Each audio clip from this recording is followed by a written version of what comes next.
My sister didn't just turn my family against me, she erased me from it. 13 years of silence followed, as if I had died and no one bothered to hold a funeral. And then, just when my small business exploded into something none of them could ignore, when my name started appearing in magazines and my bank account no longer whispered but roared, she showed up at my door. The very next day. "Hey, I'm moving in," she said casually, pointing her thumb toward the U-Haul truck idling in my driveway like it paid property taxes. My mother stood behind her, holding a designer handbag that looked worn at the corners, tired in the same way their excuses always were.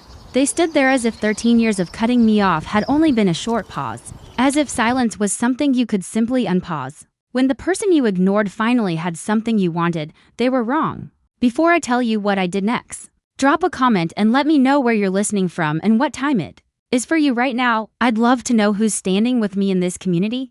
For the past 3 years, my life has smelled like eucalyptus, cold rain, and expensive silence. I live in a glass-walled house perched high on a cliff overlooking Puget Sound in Seattle. The place looks less like a home and more like something built for ghosts or inventors or women who decided they no longer needed the world knocking on their door. I run a skincare company that brings in over $3.2 million a year. I blend botanical oils and create products that promise peace to women who are just as exhausted as I once was. My neighbors don't know my name. My employees know me only as a signature at the bottom of paychecks and a steady voice on conference calls. I built this life carefully, cutting away anything loud, anything draining, anything that threatened the quiet I fought so hard to earn. That morning, I was standing at my kitchen island, black marble, smooth and cold, more expensive than the first car I ever owned. I was measuring drops of sandalwood oil into a glass beaker. Rain tapped steadily against the floor-to-ceiling windows. Gray mist wrapped around the house like a shield.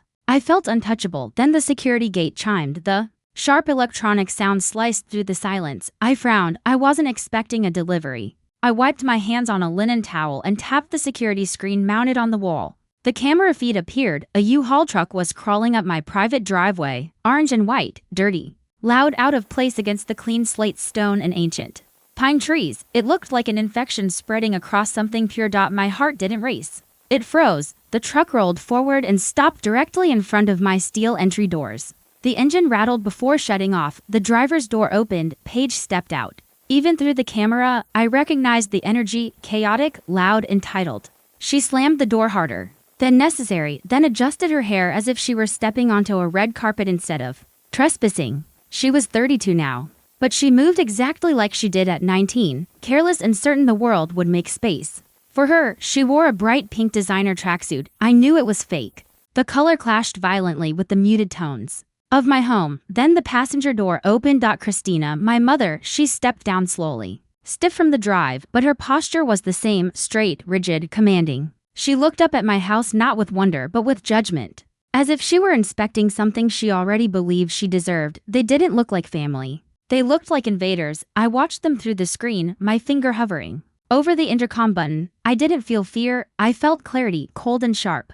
You don't bring a 20-foot moving truck for a visit. They hadn't come to reconnect. They had come to collect. And for the first time in 13 years, I understood something clearly. The silence I bought wasn't protection. It was a damn to understand why I didn't open that gate. You need to understand what it cost me to close it. Exactly $15,000. 13 years ago, I was 22 then, smaller, softer. The type of person who apologized when someone bumped into me. I came home one evening and found a letter on my bed, a collections notice. A credit card in my name, maxed out at $15,000. I had never opened it. My hands shook as I walked into the kitchen. Paige was sitting at the table eating yogurt and scrolling through her phone. She was 19. When I showed her the letter, she didn't panic. She didn't deny it. She shrugged. She said she needed a vacation. She said she deserved it. She said she would pay it back eventually. It was the casual tone that shattered me. As if my credit score, my financial future, was just another item she could borrow and forget to return. Then Christina walked in. I waited for anger, for discipline, for protection. Instead, she looked at the letter, then at Paige, then at me. She said we couldn't have a police record in the family, she said. Paige had a future to protect. She told me to pay it. Not asked. Told. It's just money, Jasmine, she said. Don't ruin your sister's life over money, fix it. You might wonder why I didn't go straight to the police. That question comes from someone who has never worn invisible chains. I had been raised to believe my worth was in fixing things, absorbing damage. Keeping peace, I was the shock absorber, the responsible one, the quiet one. When you're taught that your boundaries are selfish, saying no doesn't feel strong. It feels deadly. So I paid it. Every dollar. It destroyed my savings. It erased my plans for graduate school. But that night, something inside me broke, not loudly. Quietly, like a branch snapping under heavy snow. I packed 2 bags. I didn't scream. I didn't argue. I didn't leave a note. I vanished. For the next decade, I turned pain into chemistry. I rented a damp basement apartment in Tacoma that smelled like mildew and cheap paint. I started mixing oils and butters in small glass bowls. I learned how to combine ingredients until they transformed into something cleansing. I became obsessed with purification. I worked 18-hour days. My hands were raw from essential oils. I didn't date. I didn't socialize. I built. I sold silence as luxury. I sold the feeling of washing away the day, of being untouchable. And the world bought it. Aura grew from farmers markets to boutiques to international shipping. Last year, we cleared $3.2 million in revenue. I looked down at my hands now, steady against the cool marble. These were not the hands of a scared 20-to-year-old. These were the hands of a woman who built an empire from ash. And the $15,000 I lost? It was the best investment I ever made. It was my severance package from a toxic family. And there was no way in hell I was letting them refund it. The buzzer sounded again, sharp, demanding. On the screen, Paige leaned toward the camera. She adjusted her hair in the reflection of the lens. "Jasmine," she said, "we know you're in there. We saw the lights. Open the gate." "Not please. Open. Then Christina stepped forward, pushing Paige slightly aside. She looked directly into the camera, arranging her face into calm authority. "We're here," she said. "We're ready to put the past behind us. We forgive you." "Forgive me." They stood on my property, uninvited, soaked in Seattle rain, and they were offering me forgiveness. For a second, I almost laughed. Then I zoomed in on the screen. Christina's Chanel jacket was from a collection 6 years old.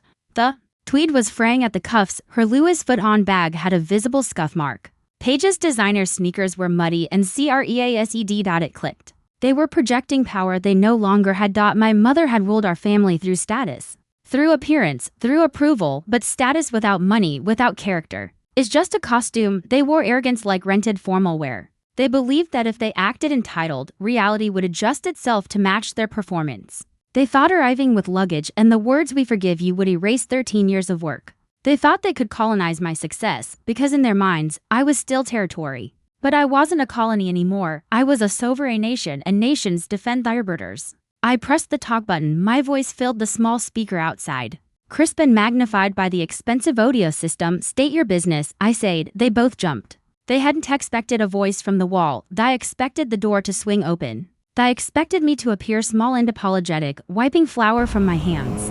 "Jasmine." Christina squinted at the house. "Don't be ridiculous. It's your mother. Open the gate. It's raining. I can see it," I said. "Why are you here?" "We're moving in," Paige said, her radiance already snapping. "Mom told you. We're forgiving you. We're going to be a family again now. Open the damn gate." My hair is getting frizzed. "No," I said. The word was simple. It was small. But in the silence that followed, it felt like a boulder dropping into a canyon. "Excuse me." Christina's voice dropped an octave, the benevolence evinced, replaced by the steel I remembered from my childhood. "You do not say no to me. I am your mother. I am standing in the rain. You open this door right now, young lady, or you will regret it." "I don't think I will," I said. "You aren't guests, you are trespassers. You have 5 minutes to turn that truck around and leave my property before I call private security." "You wouldn't dare." Paige sneered. "You think you're better than us just because you have a big house. You're still just the girl who ruined my credit score." "And you," I said, my voice devoid of heat, "are wearing knockoff Gucci in a stranger's driveway. Goodbye." I severed that connection. The screen went silent, but the video feed remained. I watched them stare at the intercom box, stunned. They looked like actors who had forgotten their lines because the scenery had suddenly changed. They screamed things the microphone didn't pick up, but the gate held, the glass walls held. The illusion of their power shattered against the reality of my lock. When Findercom clicked off, I expected them to leave. I expected the humiliation of being rejected by a machine to drive them back into their truck. But I had forgotten who I was dealing with. Pig doesn't process rejection as a signal to stop. She processes it as a signal to change audiences.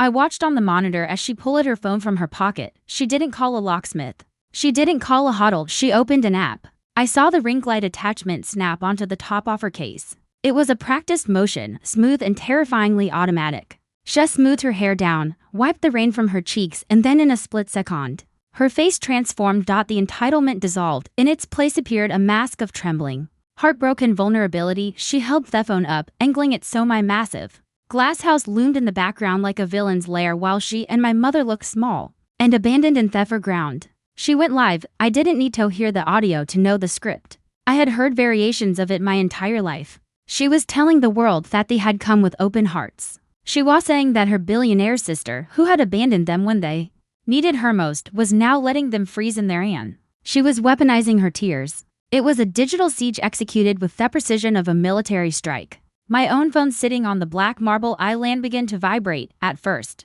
it was just a single buzz, then another, then a continuous angry hum that rattled against the stone like a trapped insect. I walked over and looked at the screen. Notifications were cascading down the glass. Text messages from cousins I hadn't spoken to in a decade, direct messages from strangers, missed calls from aunts who had called and difficult when I was 12 and hadn't thought of me since. How could you do this to your mother? They are family, Jasmine. Open the door. Money really did change you. The flying monkeys had been deployed. Paige was painting a masterpiece of victimhood and Thine Turnet was eating it up. They saw it. Crying mother and a cold, silent house. They didn't see the $15,000 off stolen credit. They didn't see the 13 years of silence. They didn't see the knockoff designer clothes or therovins that had been there 30 seconds before. The camera turned on. I stood there watching the notifications pile up. A younger version of me would have panicked. I would have felt the crushing weight of their collective judgment and opened the door just to make the buzzing stop. I would have traded my peace for their approval, but I wasn't that girl anymore. I looked at the security feed. Paige was still talking to her phone, gesturing wildly at my front gate. Christina was standing behind her headboard, playing the role of the martyr perfectly. It was performance art. It was a desperate attempt to use public shame as a crowbar to pry open my life. They thought shame was a weapon that still worked on me. They didn't realize that when you build your life in that arc, alone, grinding through 18-hour days while everyone else sleeps, you become immune to the opinions of people who have never worked for anything. Their judgment wasn't heavy, it was just noise. It was the sound of people who had lost control and were screaming at walls. I didn't block them. I didn't delete the messages. I reached out and pressed the Do Not Disturb button on the side of my phone. The screen went dark, the buzzing stopped, the silence in my kitchen returned heavy and absolute. It looked back at the security monitor. Let them scream at the rain. Let them tell entire story to the internet. Thine Turnet couldn't open my gate, only I could do that, and I was done negotiating with terrorists. I picked up landline, a secure, unlisted number that only 3 people had, and dialed one person who could turn this digital siege into a very real, viriligal route. It was time to stop playing defense. It was time to act like the landlord. I didn't call the police. That would have been reactive. That would have been the move of a frightened woman trying to make a problem go away. I wasn't frightened. I was in business. And in business, you don't just react to a hostile takeover. You leverage your assets. I picked up the secure landline. I dialed David, my personal attorney and the only man who knew the full extent of my financial reach. He answered on the second ring. Jasmine hesitated.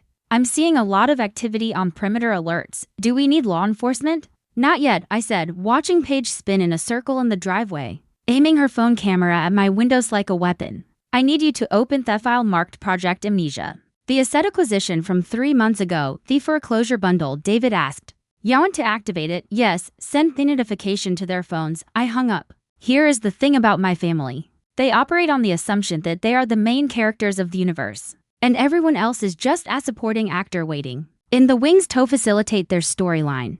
They believed they had shown up at my house because they had forgiven me. They believed the narrative Paige was spinning on her live stream, that they were the benevolent peacemakers, and I was the cold-hearted villain, but they had missed a critical piece of information. They hadn't come to my house because they wanted a reunion. They had come because they had nowhere else to go. 3 months ago, my holding company, an anonymous entity buried under 3 layers of corporate shielding, purchased a portfolio of distressed mortgages in the greater Seattle area. It is a standard investment strategy for tax purposes, but when I was reviewing the list of assets, one address jumped out at me. Amethyst suburban house in a declining neighborhood, the house I grew up in. Christina hadn't paid her mortgage in 8 months. The bank was days away from auctioning it off to the highest bidder. She was going to be on the street. I could have let it happen. I could have let a stranger buy the debt and evict them. That would have been poetic justice. But I didn't. I bought the note. I bought the debt. I paid $240,000 to become the sole owner of my mother's financial future. I didn't do it to sabothe them. I did it to buy time. I did it because I knew that if a stranger evicted them, they would eventually find their way to my doorstep, desperate and chaotic. But if I owned the debt, I controlled the timeline. I had effectively been their landlord for 90 days. And they didn't even know it. I watched the screen. Paige was still talking to her followers. Wiping rain from her eyes for dramatic effect, Christina was pacing, looking at her phone, probably waiting for me to cave. Then it happened. Christina's phone pinged. A moment later, Paige's phone pinged. I saw the shift in real time. Christina looked down at her screen. Chef rose. The martyr act dropped. Instantly, replaced by a look of sheer unadulterated confusion. She tapped the screen, squinting against the rain. She lowered her phone, looking at the notification that had just come through. It wasn't a text from me. It was a formal legal alert from the holding company. It was a digital copy of the deed trust transfer identifying the new owner of their defaulted mortgage. Jasmine Reed Holdings LLC. I saw Christina grab Paige's arm. I saw her mouth the words, "She owns it." They weren't standing in the driveway of a sister they could bully. They were standing in the driveway of their creditor. They thought they were negotiating a family reunion. They were actually negotiating with the bank, and bank was closed. I pressed the intercom button again. The static crackled through the rain, sharper this time. "Did you get the email?" I asked. They both looked up at the camera. The arrogance was gone. The entitlement was gone. In its place was the terrifying, hollow look of people who realized they have walked into a trap. They help at build. "You bought the house," Christina whispered, though the microphone picked it up clearly. "I bought your debt," I corrected. "I own their ours. I own the interest. And as of this morning, I own the eviction order that was processed yesterday when you abandoned the property to come here." Jasmine Paige said, her voice trembling, and this time, it wasn't fourth camera. "We have nowhere to go." "No," I said. "That's why I prepared Thefno Ledger." "Please," Christina said. It was a single word, but it carried the weight of a lifetime of reversed roles. For 35 years, she had been the authority, the judge, the gatekeeper. Now standing in the rain with her wetchnell jacket and her ruined shoes, she was just a woman who had lost everything. The arrogance had dissolved, leaving behind a raw, desperate fear. "We have nowhere to go," Paige repeated, stepping closer to the camera. "Jasmine, seriously, the locks were changed yesterday. We packed what we could fit in the truck. If you don't lead us in, we're sleeping in the cab." I looked at them on the monitor. A younger version of me would have crumbled. I would have seen their desperation and felt responsible for it. I would have opened the gate, made them tea, and let them turn my sanctuary into their refugee camp. I would have paid their debts again, just like I paid the credit card bill when I was 22. But I wasn't 22, I was 35, and I was a businesswoman. "I am not going to let you in," I said. My voice was calm, devoid of the anger that is to consume me. Anger is hot. This was cold. "You are not coming into my home. You are not sleeping in my guest room. That boundary is absolute." "Then what are we supposed to do?" Christina agreed, her composure finally breaking. "We're your family. You can't just leave us on the street." "I'm not leaving you on street," I said. "I'm giving you a severance package." I tapped the screen in my tablet, sending a second document to their phones. "Check your email," I said. They looked down. I saw Peg's face widen as she read the subject line, "Lease agreement, prepaid." "What is this?" she asked. "It's an apartment," I said. "2 bedrooms, 1 bath. It's in Breton. It's clean, it's safe, and the rent I paid for 6 months.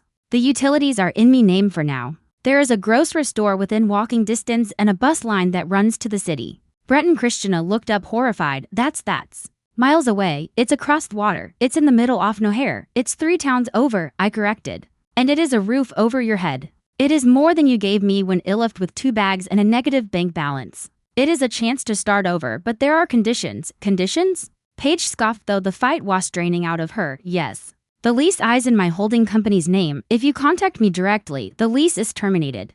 If you post about me on social media, the lease is terminated. If you show up at my gate again, the lease is terminated. You have 6 months to find jobs, save money, and build your own lives. After that, the rent is your responsibility." Christina stared at the camera. I could see the wheels turning in her head. She was measuring the small paid-for apartment against the wet driveway and the cold reality of her situation. She was realizing that the daughter she had dismissed as difficult was the only safety net she had left. "Why?" she whispered. "Why would you do this after everything?" "Because I'm no Tayo," I said. It was the only answer that mattered. I wasn't doing it for them. I was doing it so I could sleep at night knowing I hadn't become the monster they tried to paint me as. I was doing it to close the ledger. I was paying off the list of my guilt so I could finally be free. "The keys are in a lockbox at that property." I said. "The code is the day Tayo stole my identity." Paige I figured you'd remember it. Paige flinched. "You have the address," I said. "Go," for a long moment. Nobody moved. The rain continued to fall, a gray curtain between their world and mine. Then slowly, Christina turned. She didn't look back at the camera. She walked to the hall, her shoulder slumped. Her expensive bag clutched to her chest like a shield that had failed. Paige looked at the lens one last time. There was no performance left, just a tired, defeated realization that the audience had gone home. She turned and followed her mother. I watched as they climbed into the cab of the truck. The engine roared to life, a harsh mechanical sound that broke the quiet of the forest. Their reverse lights flared white and they gloomed slowly, clumsily. The massive truck backed out of my driveway. It turned onto the main road and disappeared into the mist. I stood there for a long time, watching the empty driveway. The rain continued to fall, washing away the tire tracks, washing away the mud, washing away the last traces of the people who had tried tackling me. The gate clicked shut. The silence returned, and for the first time in my life, it didn't feel like loneliness, it felt like victory. After the tail lights of the U-Haul vanished into the fog, I didn't celebrate.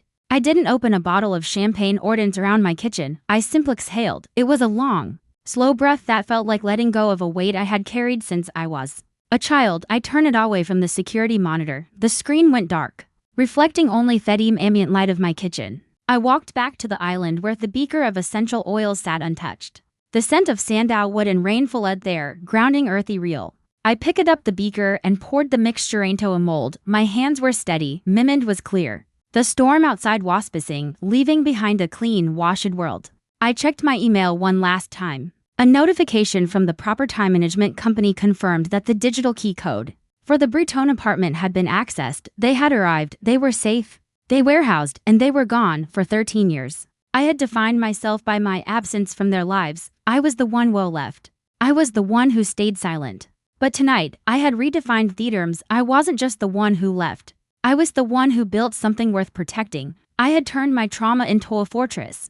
And when the siege came, fuels held, I walked to the floor-to-ceiling windows and looked out at the Putte Sound. The rain had stopped and the clouds were breaking apart, revealing slivers of a pale winter moon. The water below was dark and calm, a mirror reflecting the quiet strength of the night. I thought about the thousands of women and men who might be watching this story, recognizing their own reflection in the glass, people who have been told that their boundaries are cruel, people who have been called selfish for refusing to be consumed. People who have walked away from families that only knew how to take. To you, I want to say this. You are allowed to close the door. You are allowed to change the locks. You reload to build a life that is safe and quiet and entirely your own. And when the past comes knocking, demanding entry because they share your blood or your history, you are allowed to say no. You are allowed to protect the peace you have built. You are allowed to be the landlord of your own life, because peace is not something you are given.